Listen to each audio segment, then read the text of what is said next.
and we want to condemn some talks that are going on. I heard some people, I think specifically Mithika Linturi, talking about Madoadoas. That is a terrible language. Our constitution allows us to work, to stay and live anywhere in the Republic of Kenya. And we should respect our constitution because we are talking. We are talking to each other, and as leaders we should be open so that we may seek God's guidance in getting the next leadership of the country.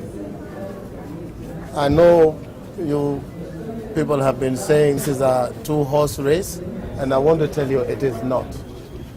It is by the will of God that Kenya will get good leadership, and we should pray for good leadership.